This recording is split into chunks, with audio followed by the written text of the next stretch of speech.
Well,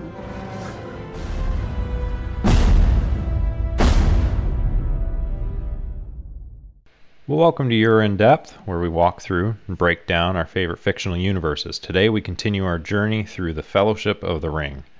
I mean, there's the Amazon Prime show, coming out for the, Middle Earth or whatever. But I haven't seen anything else. Have you, Evan? No, nothing new, at least nothing worth mentioning now. Yeah. Okay. Well, I guess then, let's just go right into it. Last time we had kind of wrapped up with our second hour of the movie. We sat down to cover the second hour and recorded for 3 hours, so we broke that up into two, which you guys will have already figured out and all that. But so apologies to the weird end and start of it was an odd format. The end of episode 2 and the start of episode 3 for Fellowship of the Ring. It's kind of a weird ending and start, so apologies for that.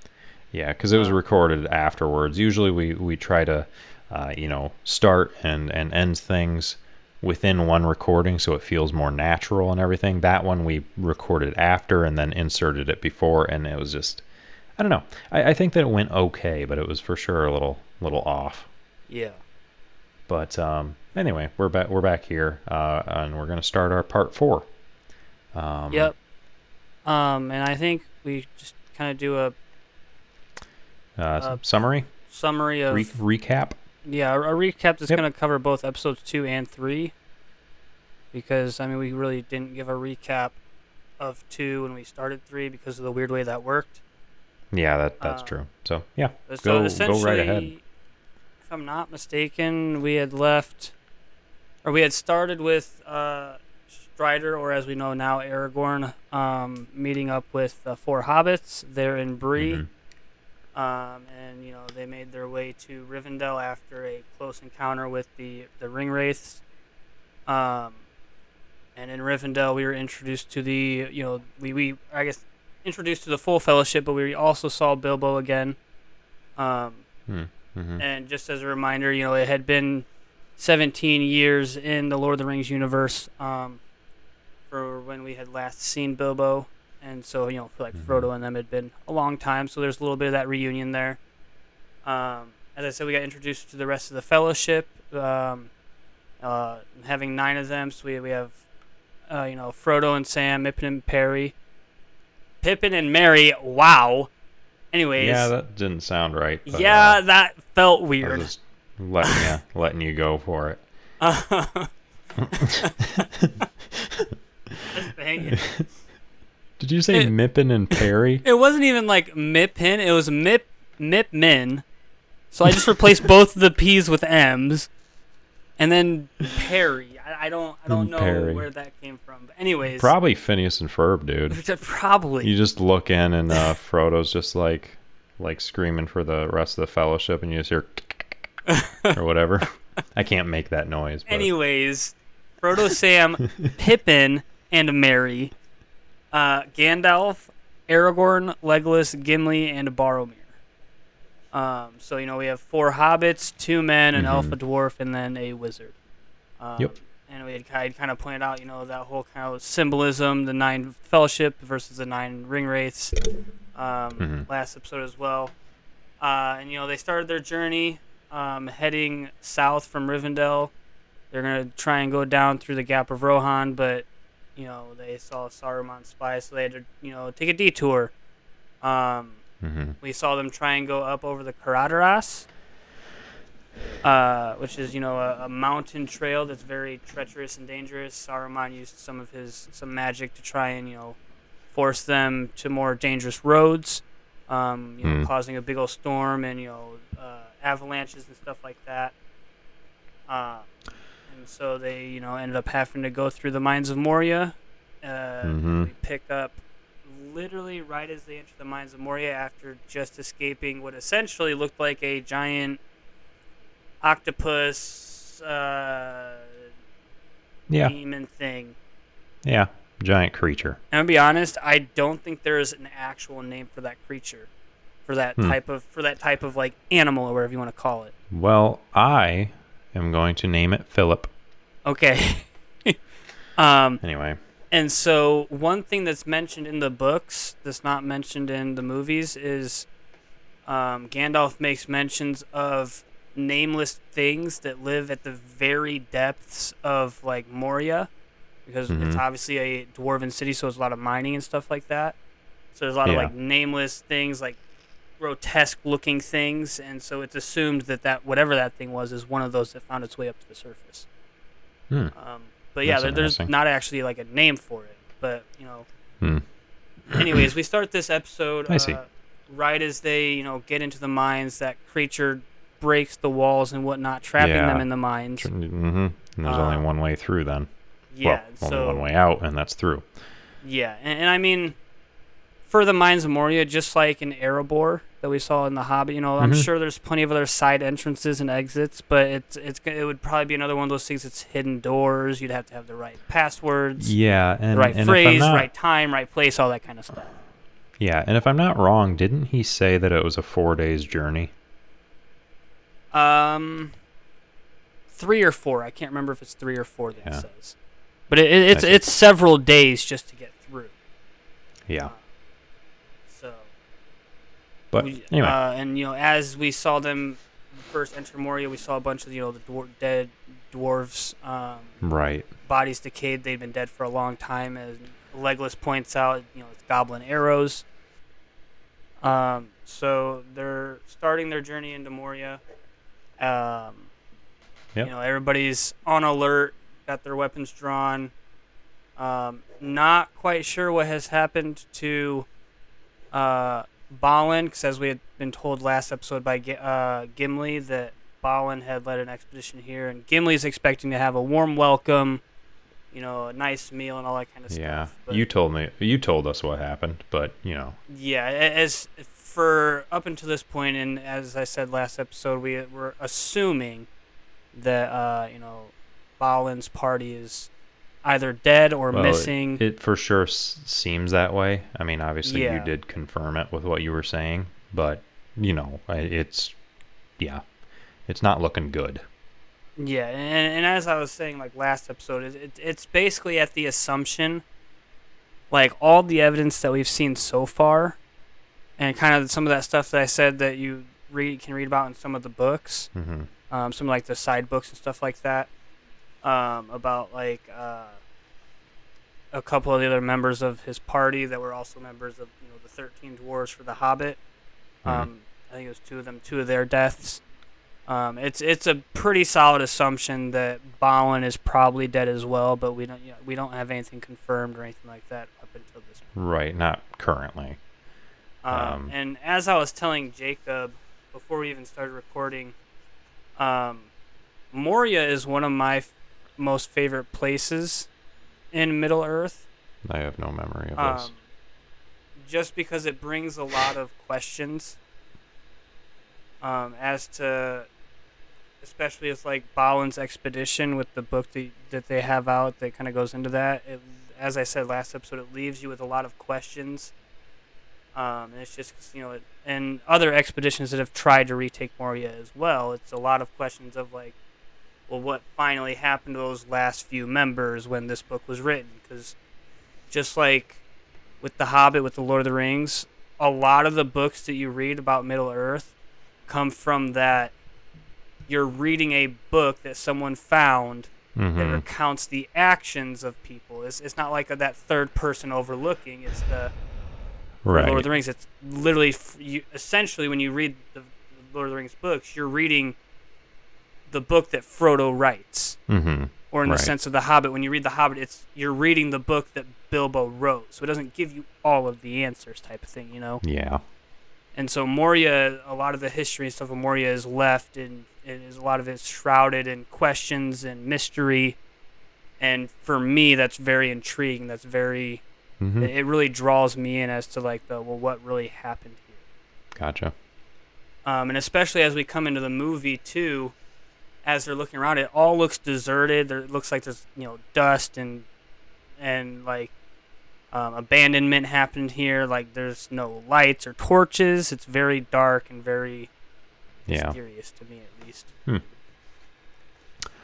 Well, starting in, I guess, right at 2 hours and 5 minutes, roughly, somewhere in there, they've just entered into the mines of Moria. Yeah, right around there. And that's where we are picking up today.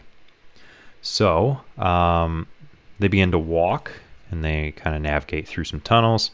Gandalf comments that the wealth of Moria is it? Yeah, Moria, right? The wealth of Moria. Yeah, the wealth of Moria was not in gold or jewels.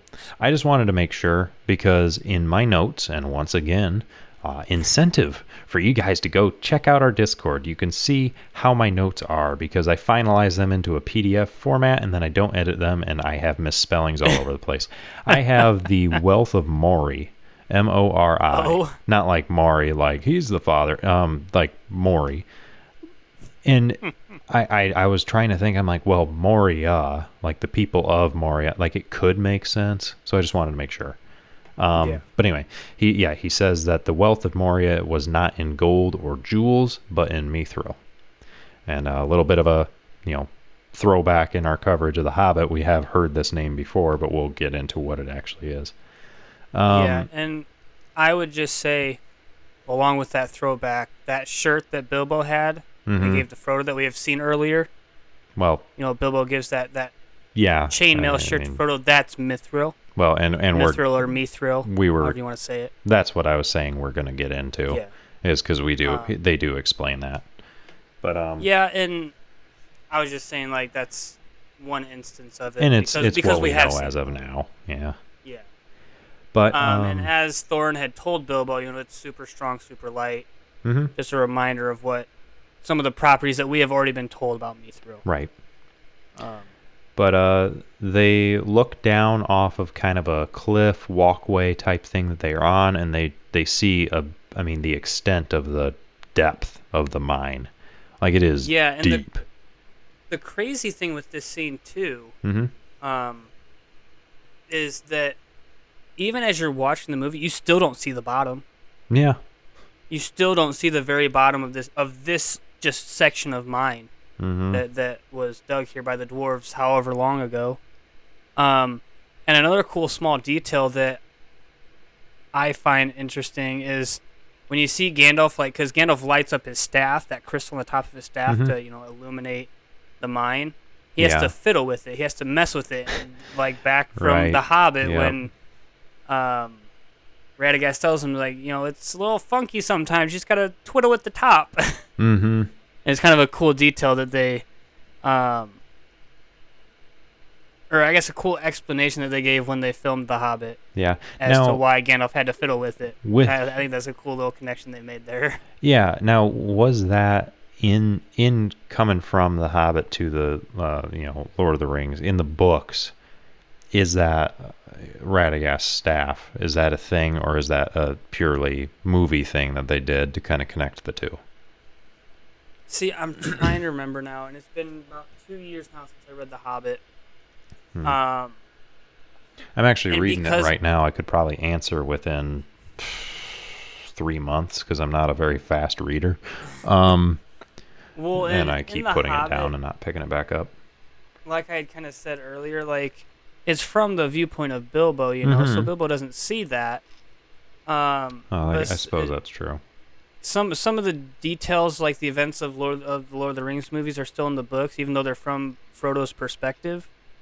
They're still in there because Frodo gets those accounts from the other members because he writes it after the adventures. And same thing with Bilbo.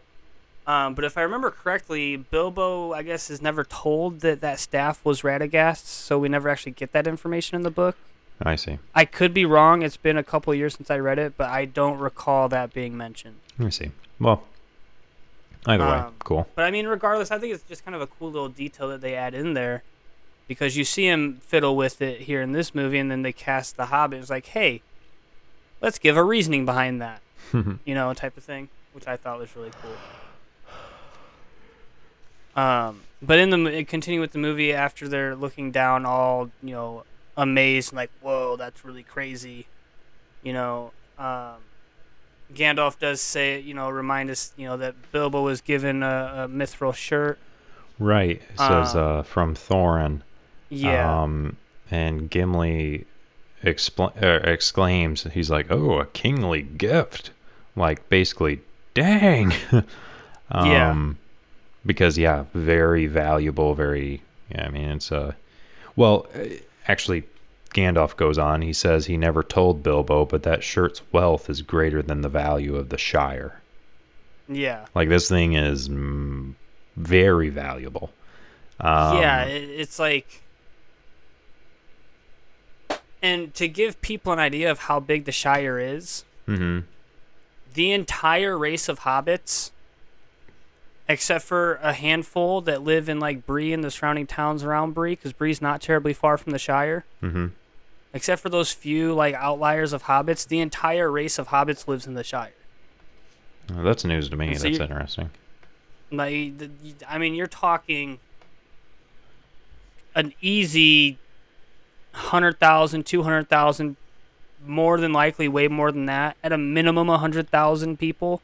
And That's take interesting that all you the never. wealth and valuables that they have, and Yeah, it's still not as much as that one shirt that Bilbo was given. yeah, it's crazy. But like at the same time, that's kind of cool because I guess I wouldn't have. I mean, you don't really, at least from what I've seen so far, really see the size of the Shire. Like it seems like just kind of a small Yeah. little community, but like Well, because you I mean, saying that, that's like, I mean, well, it's quite a bit bigger.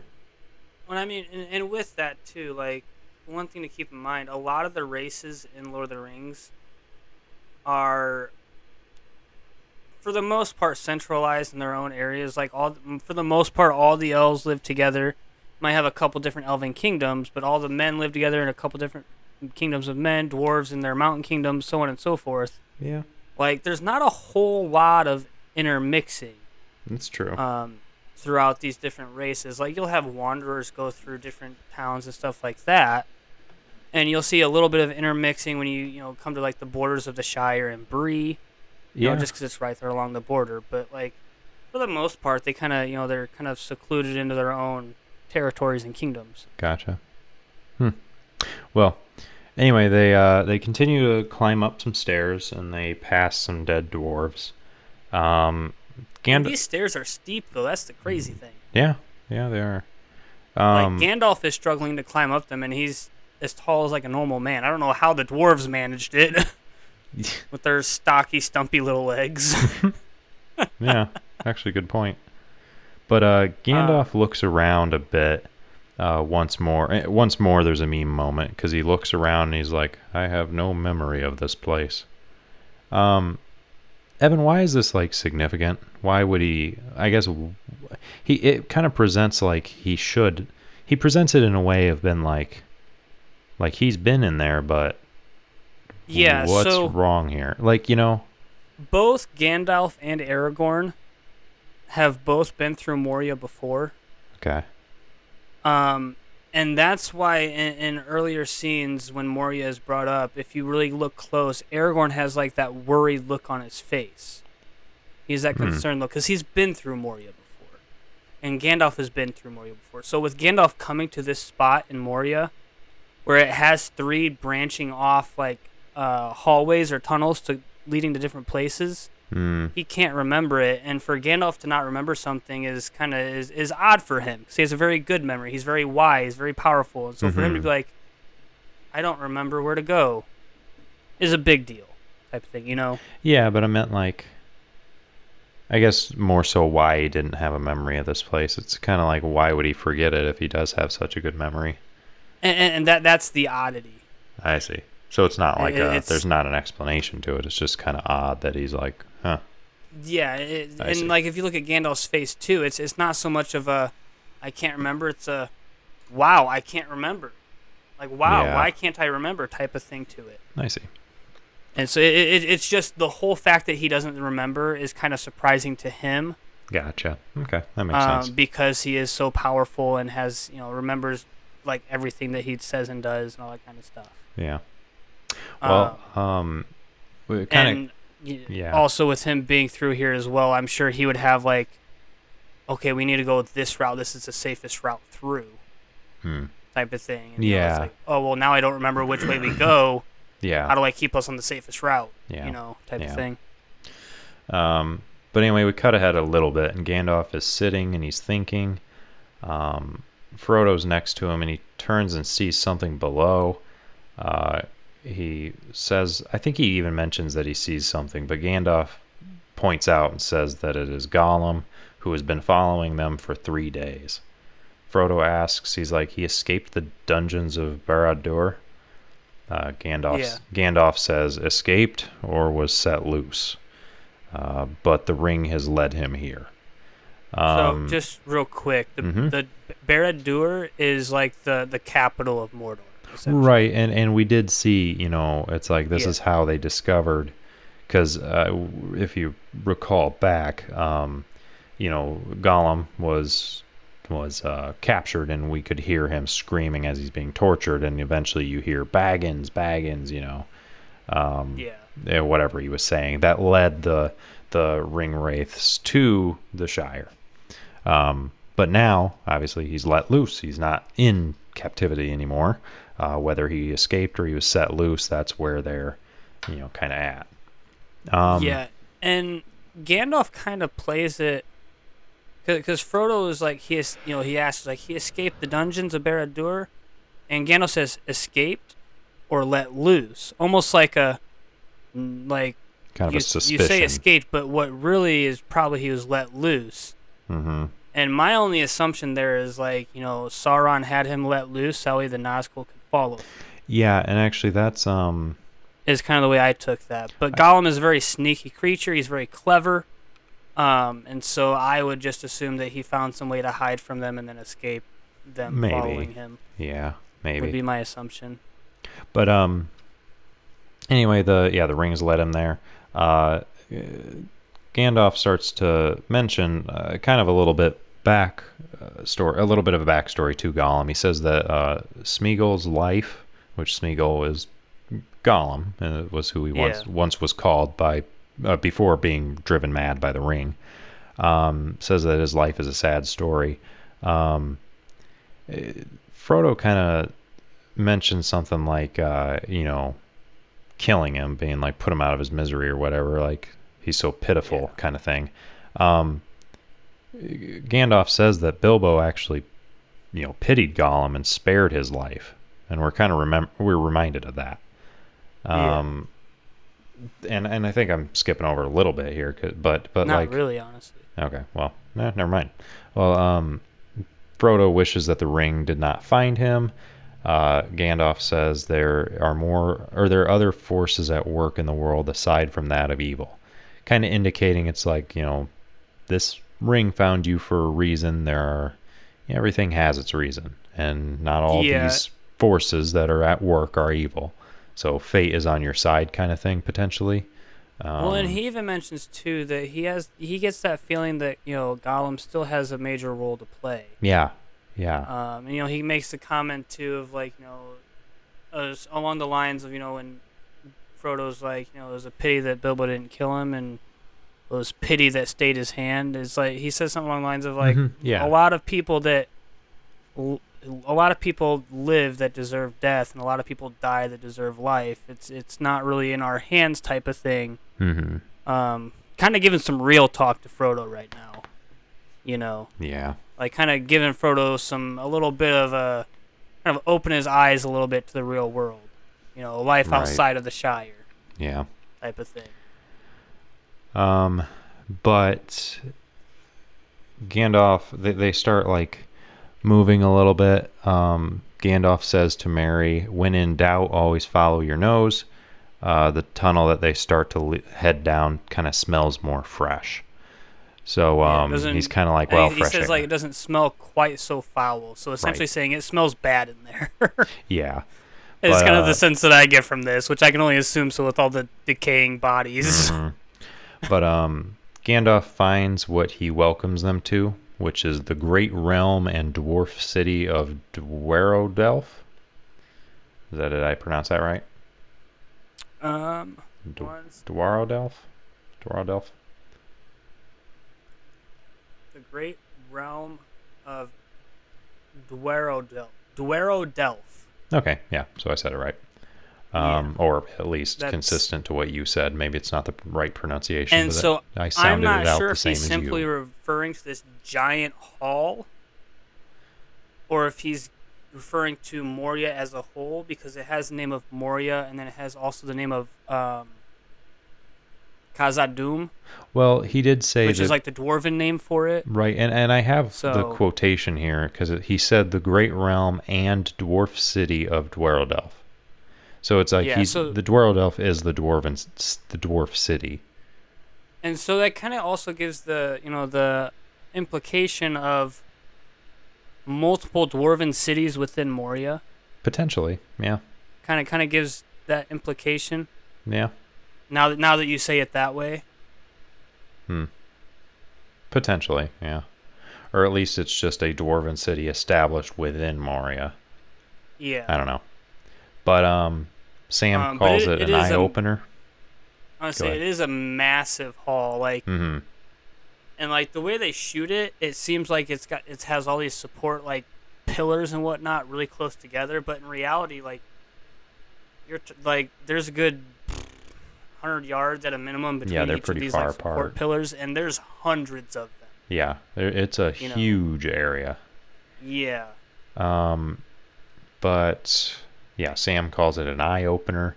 They come across some more dead bodies as they kind of come across there's almost a room off to the left or right a little bit. Um, Gimli runs in shouting no and kind of starts weeping because he finds more dead bodies. But then also he finds a coffin that reads, "Here lies Balin, son of Fundin, Lord of Moria." Yeah. Which, though, Evan, you did confirm it. I think last time you mentioned, what we learned from these things, but it does confirm here that Balin is dead. Yeah. And Gimli So cries more. our last coverage is I was trying to do like it's very like it's most likely it's very possible type thing, but this is like the confirmation um of Balin's death. Mm-hmm. And in here too, Gandalf sees a dead dwarf holding a book and he picks it up and starts reading through. Yeah, that's the book you were referring to, ain't it? Yeah. But Mm-hmm. that dead dwarf Yeah. is another one of the dwarves from the original the company. Oh man, which from The one's that Hobbit. one? I'm trying to think. It's the older one with the gray hair. He's kind of got like not a top knot, but I'm trying to think what his name is. I'm drawing a blank on his name now. I don't recall the I'm drawing a blank on original his names. name, but he is another one of the 13. So at this point now, you have 4 of the 13 die in and out right outside of Moria. Yeah. You have, Thorin, Fili, and Kili that die during the Battle of the Five Armies. So we've got 7 of the 13 dead now. Now, I'm not asking you to go into it, but do we know what happens to the rest of the company? Like, are there accounts of, like, I guess, what happened to the rest of them, throughout The only one that I can things? remember right now is Gloin, Gimli's father, who Mhm. actually accompanies Gimli to Well, yeah, Rivendell he for was- the Council of Elrond. He was there, yeah. But that's the only one that I can remember that we actually get some sort of accounting of. Hmm. Man. Him and then Bomber. Actually, Oh, yeah, you said what happens to him, but... literally he lives in Erebor for the rest of his life and gets so fat that he can no longer walk and has to have people carrying him around. Yeah. But but from what I can remember, that's the only 2 that are alive. Yeah. At this point, that we really have any accounting of. Okay. Confirmed that they're still alive. Hmm. Well, that makes me sad because I really enjoyed their characters, and hearing about that is not happy. But anyway, Gandalf does find that book, like you mentioned, in a corpse's hand, which, as you said, was one of the, I suppose, one of the dwarves. Well, obviously it's a dwarf, but one of the ones that we had met. but it accounts for what happened when the goblins attacked. So And so he reads and just keep in mind with this too, Mhm. though. What Gandalf reads here is like the last couple pages, Right, because this essentially what this book was supposed to be. It was supposed to be, the records of kind of this. expedition notes, right? Yeah, essentially the records of the history of the colony that Balin established. Mm-hmm. And so Gandalf just quickly goes to like the last couple pages to get that end accounting of what happened. Right. Yeah. And So there is like a full story there. It's not just like, a couple pages of are written in there and the rest of it's just blank. Like it's the full accounting up until the very end. Right.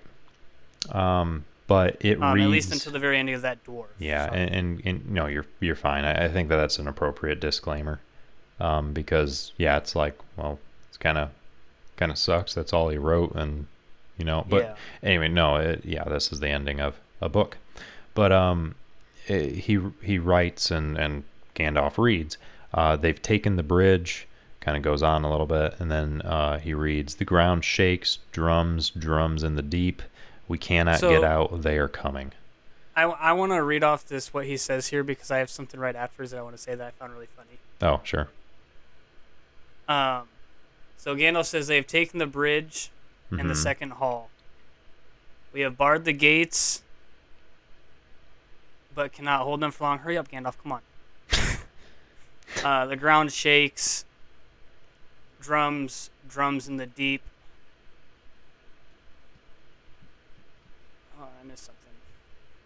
So he says, drums in the deep. Was it we what cannot I said? Get out. Because this is,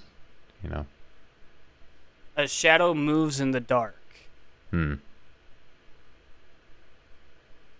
cannot get out. Gandalf, you're taking your sweet time. God, get on. They are coming is the last line he says. Yeah. Right? So it's they have taken the bridge in the second hall. Drums in the deep, darkness, and all that kind of stuff. And literally everything I read. I had seen this post, and I thought it was really funny. This is what. And it said, if you could go back 200,000 years and leave a message on in a cave for, archaeologists of today to find, what would you leave? And someone wrote that as their response. It was like, they have taken the bridge in the second hall. That's funny. We get drums, where we hear drums in the deep. We cannot hold them for long. We cannot get out. They are coming. And it was just like, some of the comments were like, "Dear Lord, that is perfect." It's just like, what would they think if someone found that written on the wall of some old cave? Yeah. And I was just like, that is genius. That's genius and funny. I can almost hear at least one of our listeners right now shouting at you. And the reason is because you're like, wait, hold on now. Can I read exactly what Gandalf said? And aside from 3 words, it was exactly what I wrote. And then you were like, and then there was a post about, and it's just like, did you really need to back up? Absolutely, 100%. You're wrong. But anyway, so we see the text. And so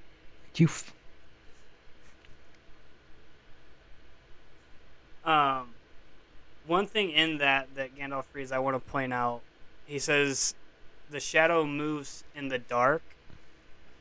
And if you remember back to when Saruman was kind of talking about Moria, they mention a nameless shadow or a nameless sphere. Because the dwarves dug too deep. Yeah. Type of thing. Yeah. And so I can't help but wonder if the dwarves were referring to whatever creature that Saruman was referring to. Yeah. Or if they're just referring to goblins. Yeah. I can't help but wonder. I also can't help but wonder if I can ever make it through a paragraph on my page without being interrupted. Probably not, because I have a lot to say. I'm going to beat you. Please. Anyway, we see the text on the page that Gandalf was reading, and on it we see some blood and the last words, and they kind of trail off. You can almost kind like of it was see hastily written. Like he was really trying to quickly jot down what was happening, but we do see kind of a pen line kind of drag off of the page as if he was still writing at his time of death. kind of Yeah. where it just trails off, like his arm went limp. Well, because I mean, as it said in those last couple of pages, we have barred the gates but cannot hold them for long. It's like, well, what if he's like literally writing this as they're breaking down that gate? I think that's exactly what's happening.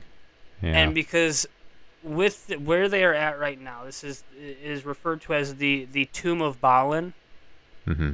This was the final last stand of the dwarves that had come with Balin. This was where they got stuck. Yeah.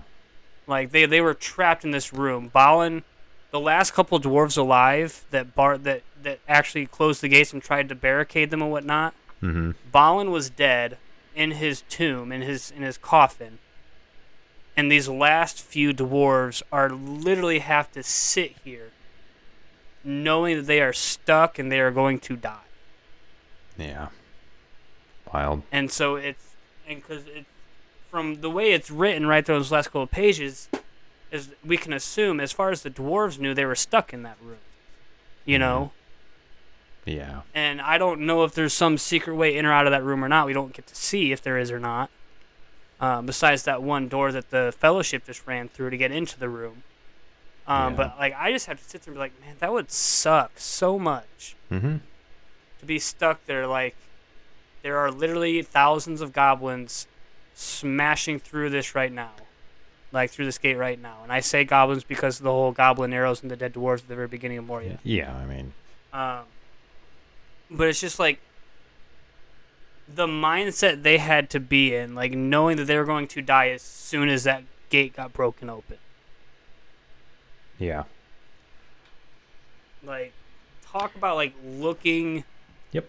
I am going your to last few moments in the face. Yeah, I'm actually or going looking death in the to. face. I'm actually going to add that to my list of crap I don't want to think about. So let's move on.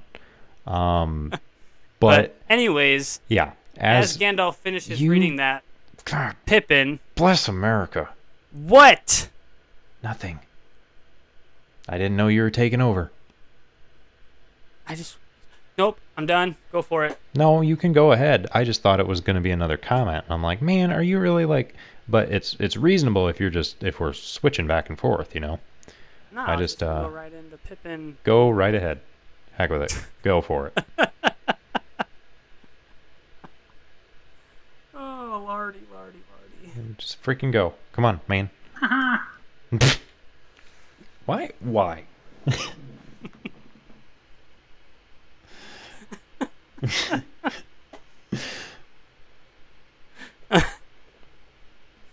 Okay. Do you want me to go or you want to?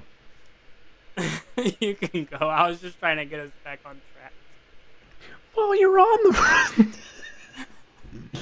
Anyway, okay. And then you sounded a little upset, so I had to make you laugh somehow. No, and that's fine.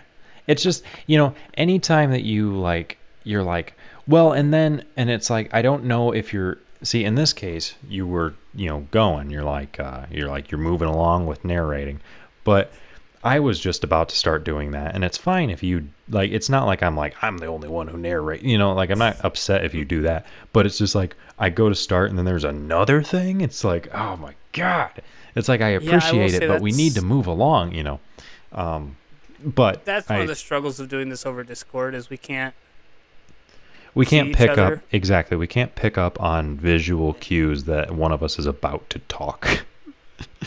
So, I think one thing that we should do, since we're at a kind of a pause right here for a second, this would be a good place for a ad break, actually. But anyway, resuming.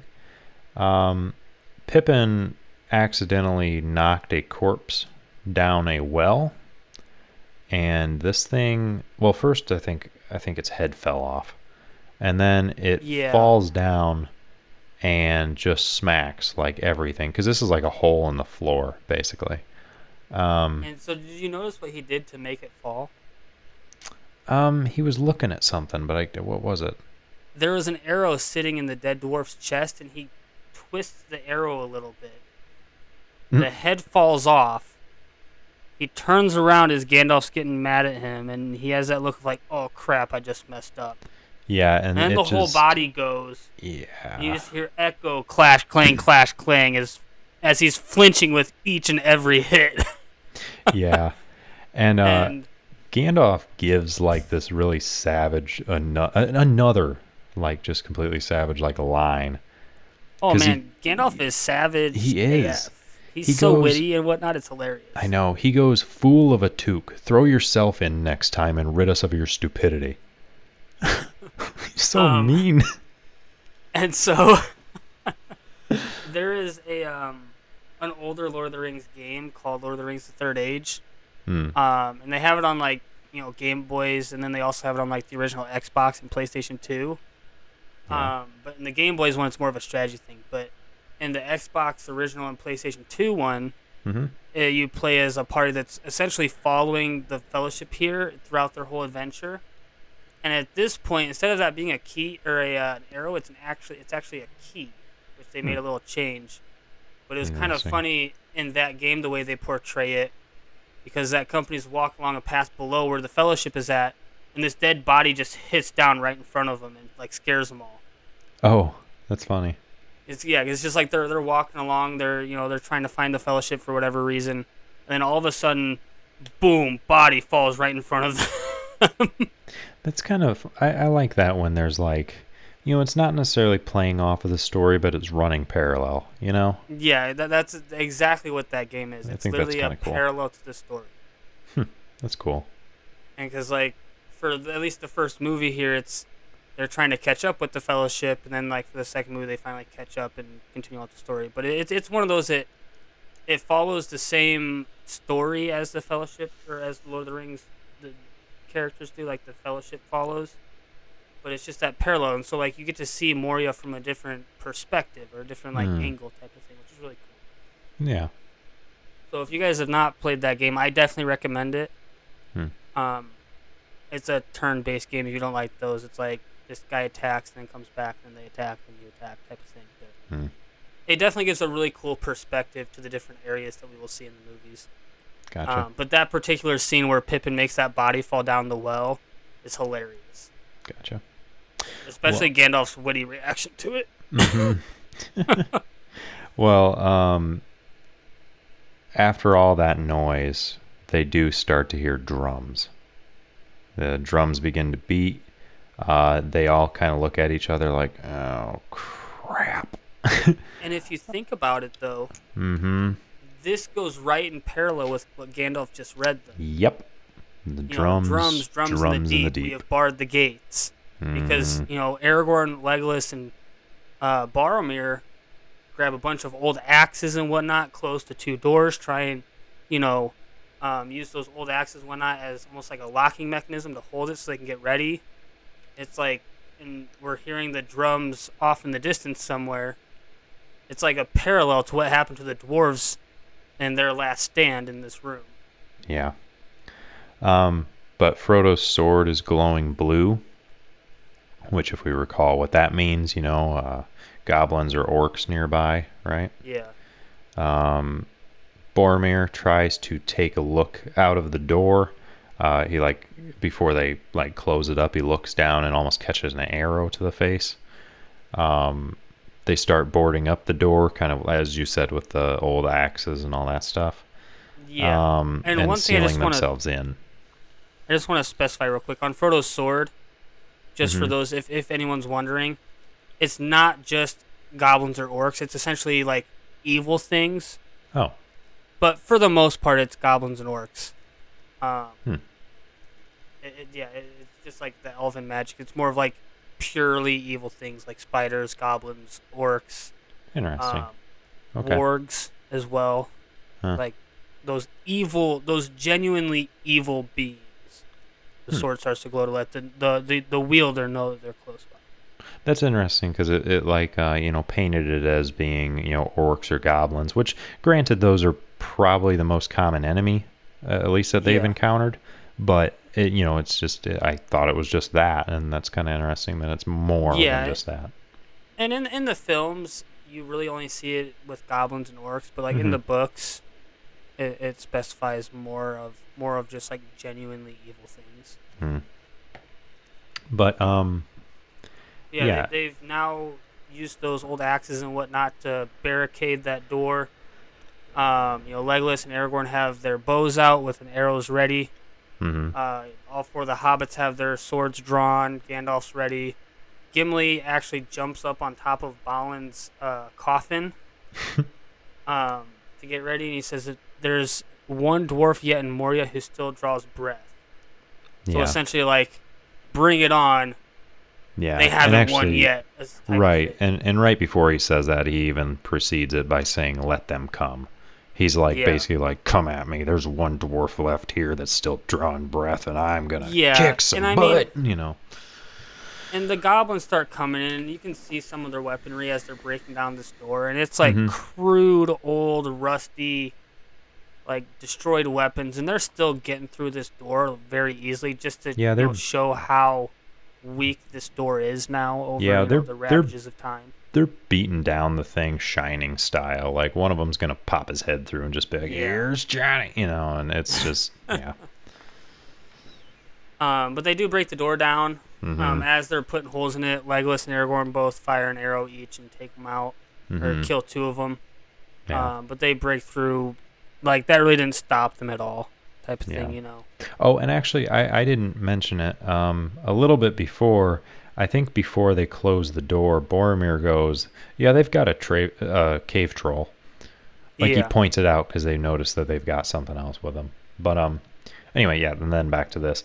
Orcs are being killed, or are they goblins? Are they all goblins? Yes, these are goblins. Okay. They do kind of Goblin look and like orc orcs, though, is don't they? for goblins. Sometimes you'll hear them referred to as orcs. Oh, But there is a distinct difference between goblins and orcs. okay. Goblins are a lot more. We're gonna attack en masse, and as soon as the numbers are not in our favor, we're gonna run away. Hmm. For the most part, they kind of crouch down,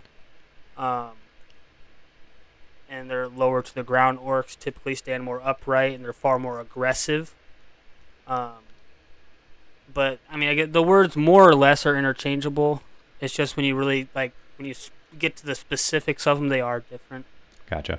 Well, goblins are being killed. They're beheaded and such. Sam is fighting and freezes as he looks up, and in comes a cave troll. Legolas shoots it in the chest, but it keeps trying to attack. Sam then dives between its legs, kind of confusing it. Yeah. The troll tries to step on Sam, but some of I, the others, I believe it's Boromir and Aragorn, pull at its chain that it's been carrying and hold it yeah, back and a I bit wanted so to it specify can't. with that too, because I think that's an interesting thing. That it even has because it has like a collar and a chain attached to it. Mm-hmm.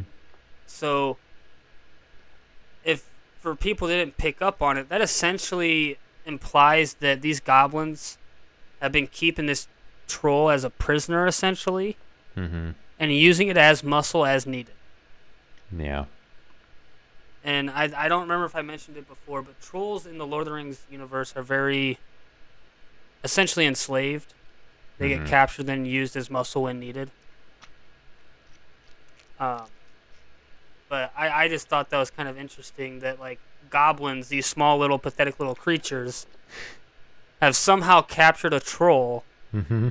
and are now using it as muscle against whatever enemies they have to fight. Yeah. But anyways, yeah, Aragorn and Boromir grab the chain, like you said, and they start pulling on it as it goes to, I think, crush Sam or step on Sam. Mm-hmm. It tries to, and they prevent Yeah, it. and it grabs the chain and whips Boromir into the side, and he loses his sword as he's about to get killed by a goblin. Aragorn throws his sword and kills the goblin, saving Boromir. Mm-hmm. I think that's just one of those small little details to point out in a fight. It's one of those a little more significant things. Like, Aragorn saved Boromir's life, and when it comes to a fight, that means something, Well, yeah. Yeah, they get tossed around a bit, and that happens.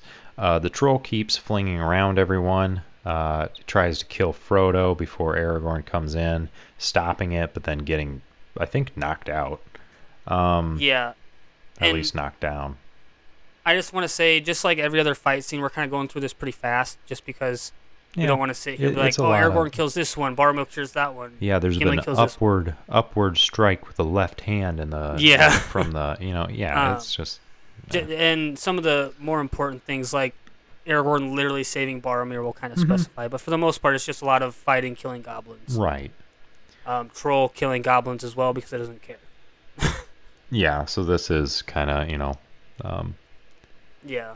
going along pretty quick. At one point, we do get to see Legolas do his elf stuff and just dodge the troll left and right and do his own thing, as Legolas does. But well, but the troll starts kind of pursuing Frodo. It through some kind of him trying to evade it and some different stuff. It has like a stick / like giant. It almost looks like a rapier. I don't know. What that was is when Frodo starts getting attacked by the troll, it gets him into a corner, and Aragorn jumps down in there with a spear. So it's actually just like regular. a boar hunting spear. So it has two prongs going to the side to stop the boar from coming all the way down and like still killing you. Because that was known to happen back in the day. Gotcha. And so Aragorn actually stabs the troll with it, gets knocked out. The troll grabs it, and then goes at Frodo with it. Okay, so it kind of because it looked a little large for like one of their weapons, but I guess okay. Yeah, that would have been some sort of dwarven spear, resembling a boar hunting spear. Yeah. So it does have the two prongs going to the left and right, just like boar spears do. Yeah. Okay. Well, anyway, it has that, and it appears that it has stuck Frodo with it. It looks like he's impaled. Everybody kind of is like, uh-oh. Sam runs to him. They continue fighting the troll. Finally, Legolas shoots an arrow into the troll's head via its mouth, because it like roars and he like fires it up and shoots through the roof of its mouth. And so with that too, though, earlier in the fight, Legolas climbs up on it and shoots it in the head with an arrow, and the arrow bounces off. Yeah. So it's like there's a soft point, that you need to reach, and most of it's going to be like, mouth, maybe eye, ear, it's like. And because I mean, when you look at the troll too, especially this late into the fight, right after it stabbed Frodo, like you see like one or two arrows in it, and Legolas has fired quite a few. And so, I mean, that just goes to show how tough a troll's skin is. Yeah. Because, like, Legolas is using an elven bow. Obviously, he's an elf. The elven bows are, like, known for how powerful they are. Yeah. And the fact that Legolas, an expert marksman, is shooting it and a lot of his arrows are bouncing off, that's saying something about how strong a troll is, Yeah. But, yeah, and the troll, when it does die, it falls on Balin's coffin. Yeah. And crushes it. Aragorn rolls Frodo over to check on him and find that he's not dead. He should have been skewered like a boar, which is kind of, like you said, boar spear, so that's kind of funny in a way. But Gandalf says he thinks there's more to this hobbit that meets the eye. Frodo opens up his shirt to show the mithril shirt. And Gimli says that he is full of surprises. And I mean, that's just kind of like, since we did the Hobbit first already, that's kind of going back to like what Thorin had said, it's tough as a dragon's hide. Like, and this just proves it, like a troll, a very strong creature, just stabbed him with a spear. And it didn't penetrate nothing to through. Yeah, but the thing I'm is, surprised it didn't crack a rib. Or something. See, and that's where my next note is. It's like honestly, real note. It would have broken some ribs. Like he was crushed up against a wall. Yeah. Like okay, yeah, it doesn't penetrate, but through the mithril, but it would at least smushed him a bit, right? You would think. Like I don't know how it did, unless it like hit the mithril and just deflected to the side. Maybe. I mean, I guess. But then when you look at Frodo's shirt, though, if you really look close, there's a hole in his shirt, almost dead center, right there in like his sternum, like implying that's where he got stabbed. I don't know. That just. So I'm really, I'm not sure what the deal with that was. But either way, that's what had happened. And I'll just say in the books, in this scene specifically, there's not a cave troll there, and it's not goblins. It's just orcs. Hmm. And the orc an orc does stab Frodo in the same fashion, but it's just a stronger, almost like an orc chieftain, or Hmm. like the head honcho orc Gotcha. type of thing, in the books at least. But I see. that's the So, kind of the small difference there between the two. Instead of goblins, it's orcs. Instead of a troll, it's just the beefy head honcho orc. hmm, I see. Well, more goblins come. Gandalf says, "To the bridge of Khazad-dûm." Basically, like, let's go. Let's get out of here, Yeah, and reach that bridge. So they take off running, and a ton of goblins are following them, like a ton. They're yeah, 100%, 1,000, 1,000,000% outnumbered. and Um, obviously, if you compare these goblins to the goblins of the Hobbit, they're different. hmm, Like, they just look different. hmm, And so, like, these goblins are more of like the scavenger kind. yeah, As you can tell, if you really look at their armor and their weaponry, it's all like old, rusted, run down. Whereas the goblins in the Hobbit are more of like, we make weapons out of bones and stuff like that. hmm, hmm. So there are like um, different types of goblins and stuff too. Gotcha. Just to That's okay. clarify that. But yeah, they're for sure outnumbered. And there's even some coming down from the ceiling of that Yeah. giant like room that they, or at least one of them similar. Um, I just get the impression, or not the impression, but like the picture. You know those videos where like someone breaks open like a spider egg or a yeah, spider sack, like the one that and was they all going come around. scurrying out. Mm-hmm. That's what I picture when I see this scene in this Yeah, that's for sure what was running through my mind as well. Um, but Gandalf, Frodo, and the rest of them get surrounded by these things. They then hear a grumbling, shaking the walls, and like sound, and all of the goblins just start taking off. And Yeah. and down at the end of the room, we see this light that kind of starts and almost looks like fire. And Boromir asks, he says, "What is this new devilry?" And Gandalf replies, "A Balrog, a demon of the ancient world." And then he Yeah. goes on to say, "This foe is beyond any of you. Run." So I'll try and keep it brief. Sure. Um, but Balrogs, Mm-hmm. just to give some sort of comparison to, are Mm-hmm. essentially, again, I've referred to, because the Lord of the Rings was based loosely off the Bible. Mm-hmm. The Balrogs essentially are like the fallen angels that fell with Lucifer from the Bible. Hmm. Okay. Essentially, they're like lower angels in this world that turned on the god of this world. Is I mean, essentially what they are. They're like they're angels demons. turned into Fallen fire angel. demons, more or less. I gotcha. Okay. And like I've mentioned briefly, I think in the one of the Hobbit episodes, the ancient kingdom of Gondolin, which is where Hmm. Gandalf's sword was from, and Thorin's, and then the knife that Bilbo had that he gave to Frodo. Hmm. Balrogs were a big part of that entire kingdom falling. Like they came in and just wrecked the place. Hmm. And so when we actually get the visual of this Balrog, like you can understand why. These are giant, like flaming monstrosities. Now, how many of these things are there? Like, okay, so first off, before I even ask that, um, is this the thing that they awoke from digging so deep? Yes. So this Balrog specifically is known as Durin's Bane. Hmm. Because within Moria here is one of the first kingdoms of the dwarves to be founded. Hmm. And so they have, there's like a tower that goes to the top of the mountain that it's in, known as Durin's Peak.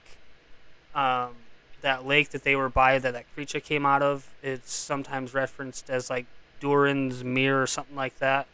Hmm. And so it's said, and though it's not confirmed or anything like that, it's said that this creature is the one that killed like one of the Durin the whatever, like the king of kings of the dwarves. Oh, And I so see. this one specifically is known as Durin's Bane.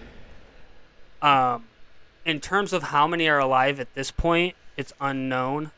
Hmm. Okay. It's assumed not many are left alive, Hmm. because a lot of them fell in what's known as the War of Wrath during the First Age 10,000 some odd years ago, or however long ago it is. Gotcha. A lot of them died during that huge war that literally sunk an entire continent. Hmm. But that's more lore, and I'm not going to go too far into that. Sure. I'll just go Okay. down a rabbit hole for 12 Um. hours. Okay. But as far as we know, there's not very many of them left alive. Hmm.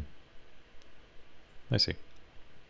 Well. And this one essentially was slumbering deep down in the earth, and the dwarves, with their mining, dug down and awoke in it. Yeah, and then I got And mad. it is essentially the reason for the fall of Moria, the very first time it fell. Yeah. Um. But anyway, they all take off running, almost falling off of some abruptly ending stairs, and kind of twisting and whatever. They're running, down all the stuff. Gandalf tells Aragorn to lead them to the bridge, and Gandalf kind of follows behind. They descend down some stairs that are broken, and it's like giant concrete, like pillars of stairs. Yeah, essentially like carved into the rock. Mm-hmm. It's like I But don't know how else you would make those. yeah, no, there's no way that yeah. Yeah. But anyway, and one of the stairs is broken, so there's like a giant kind of like gap in between to where they need to jump over.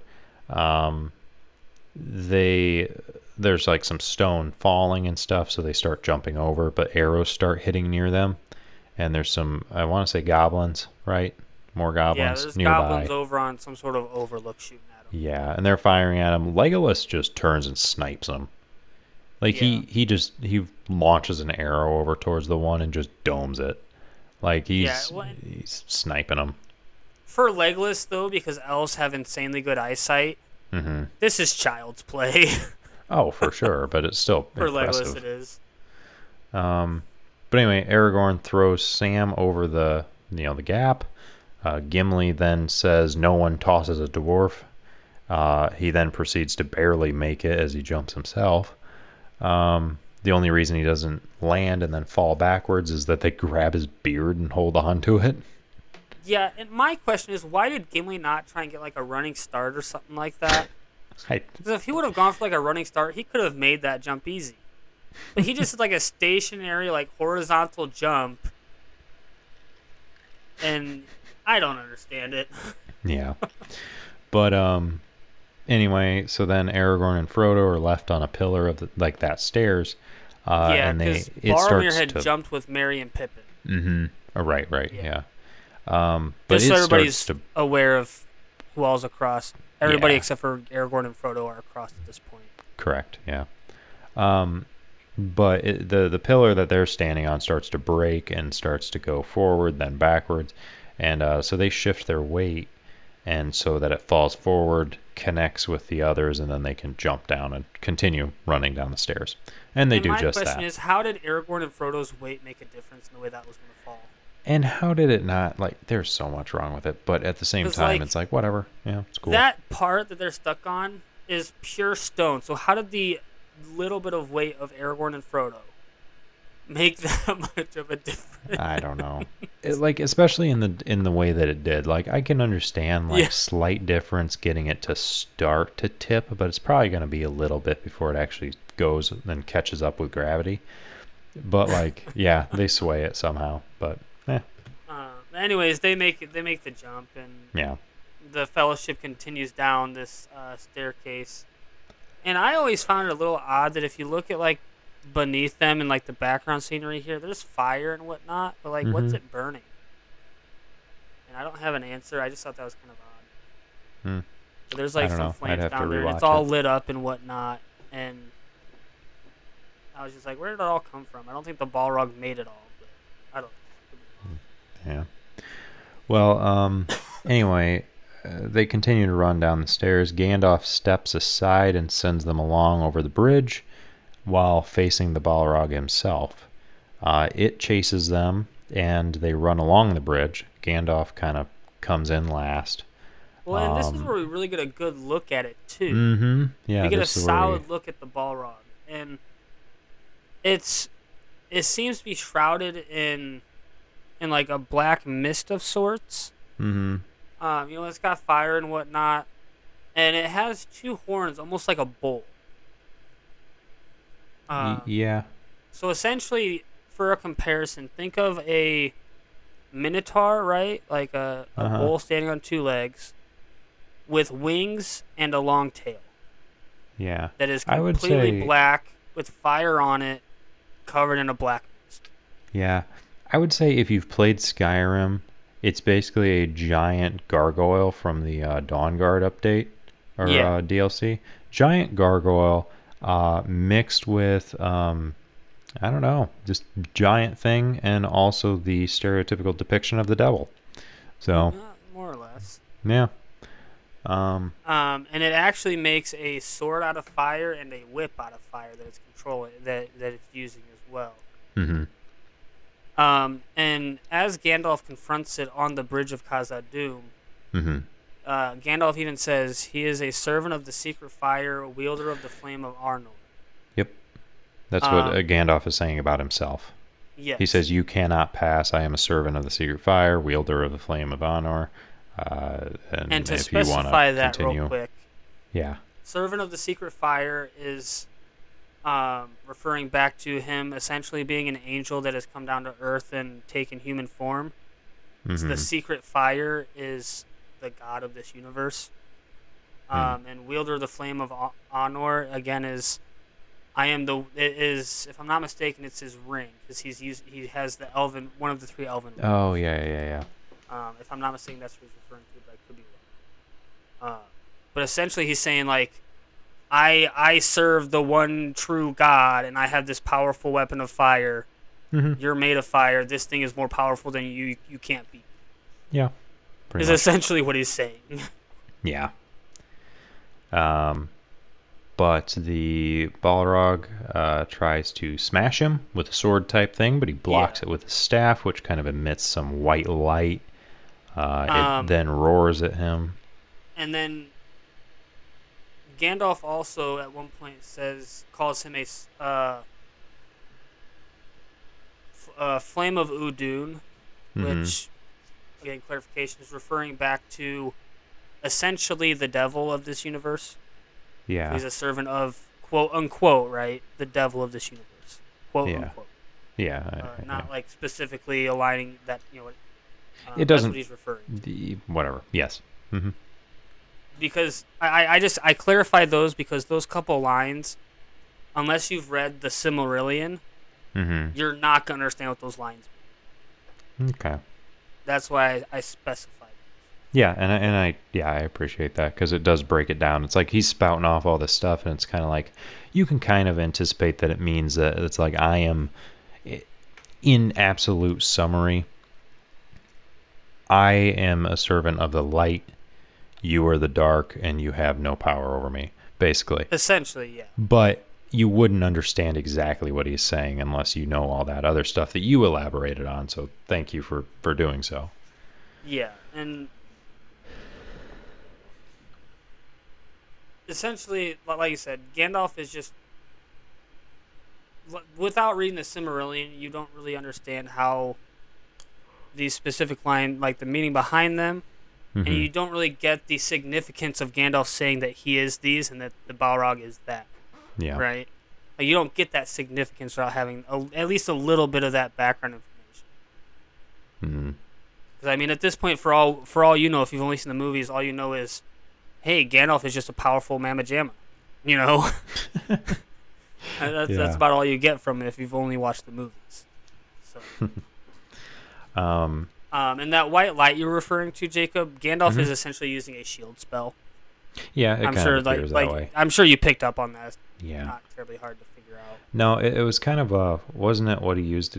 Is it the same thing he used against Sauron when he first ran into him More or at less. Yeah, more or less. Dol Guldur, Dol I believe. Guldur. I believe that's where it was.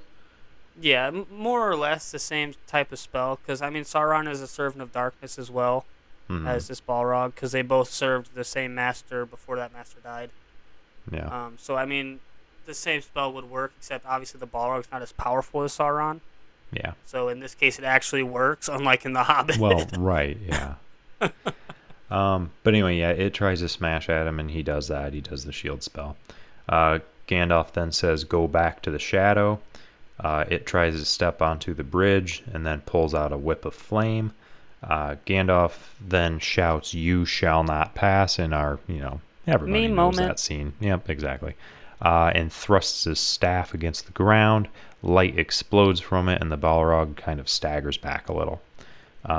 The bridge gives out, and the Balrog falls down, but it whips like its flame whip upward as it's falling and kind of like snags Gandalf like his leg and drags him off of the bridge, and he kind of like catches himself on the edge.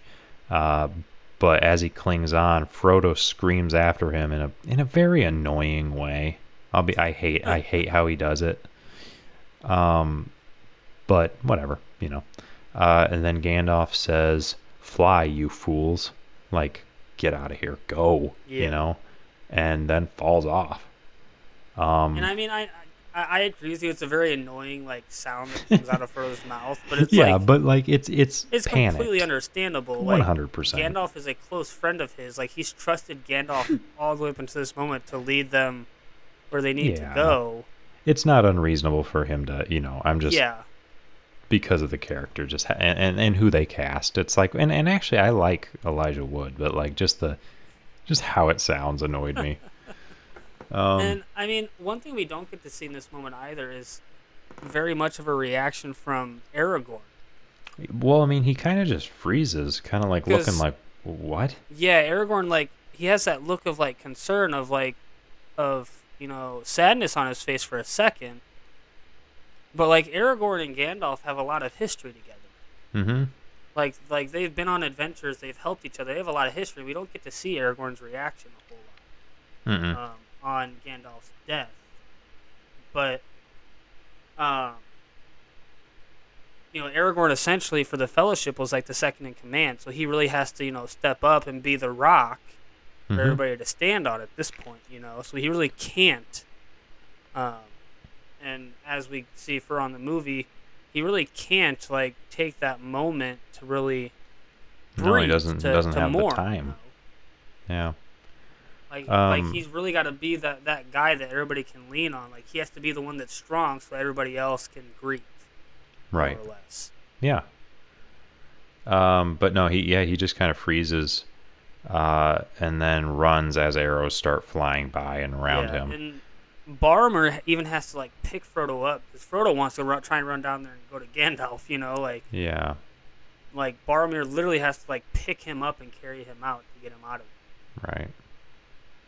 And as they, because they are literally right at the exit too, which is a really crappy thing.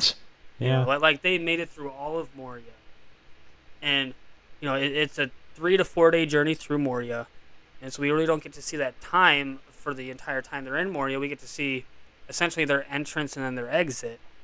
Mm-hmm. So like they've made it through Moria for the most part, like unknown to the enemy.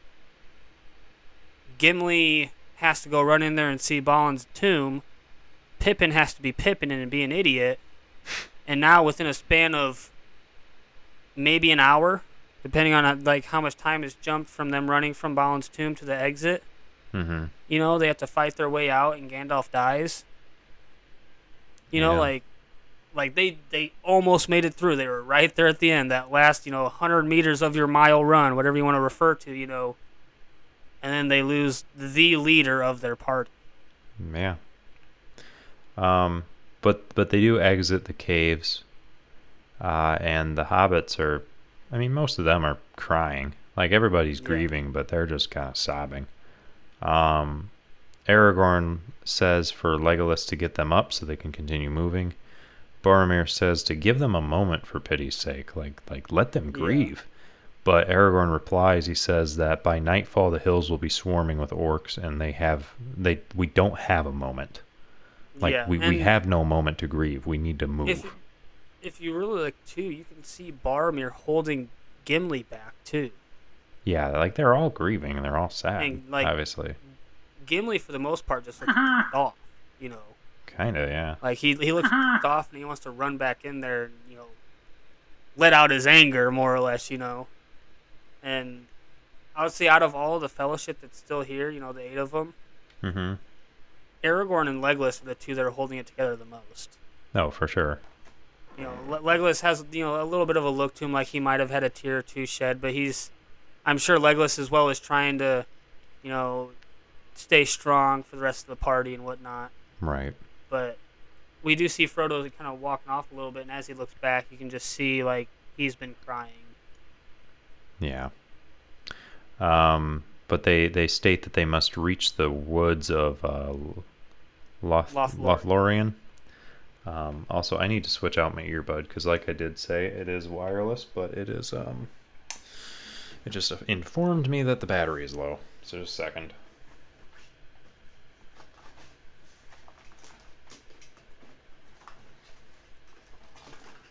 Switch over to poor people wired earbuds. Just being a Do you want to end it here, Jacob? 'Cause my recording is over an hour. Yeah, actually, so let's see here. I think this would be a good spot to Actually, end it right it as would they're be. leaving Moria. It would be actually. Yeah, they have their kind of their it's like they must reach the woods of Lothlorien. That's just kind of it's like that's where they're heading. They're just out of this. It's kind of a good checkpoint, I would say, for sure. So yeah, let's go ahead and end it here. So let me make a note. I'm on page 4 of my notes. Yeah. Page 4 of notes. Woods of Lothlorien. Frodo. Sad. That's the lines that I'm picking up on. Okay. Well, yeah, I suppose then. Yeah, so we finish off this episode of the podcast. The members are grieving. Aragorn's trying to get them all, rounded up and trying to get to the woods of Lothlorien. Mm-hmm. We'll go ahead and end it there. We essentially just lost Gandalf, and the Fellowship is all heartbroken. Yeah. Yep. Everybody's sad, and see you next time.